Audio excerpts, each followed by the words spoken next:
Divorce চাই। দেব, কিন্তু 1 মাস পরে দেব। যেমন করে প্রথম দিন তুমি আমাকে এই ঘরে নিয়ে এসেছিলে, ওইভাবে 1 মাস পর্যন্ত আমাকে এই ঘরে নিয়ে আসবে। যেমন তোমার ইচ্ছে। দাঁড়াও।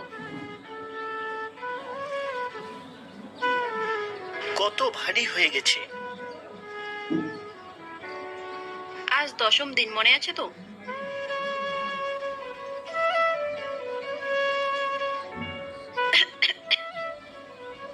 এ কি, ওজন এতটা কমেছে?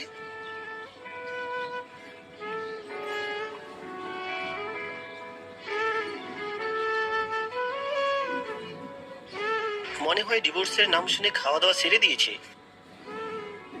1 মিনিট, আমি আসছি। দেখো, আমি আমার ওয়াইফকে ডিভোর্স দিতে পারবো না। শোনো, আমার ডিভোর্স চাই না। উঠো না। তোমার ব্লাড ক্যান্সার হয়েছে, তোমার হাতে শুধু 1 মাস সময় আছে। এই 1 মাস আমি আমার জীবনের সবচেয়ে সুন্দর মুহূর্ত কাটাবো। পাপা, পাপা, পাপা। শোনো।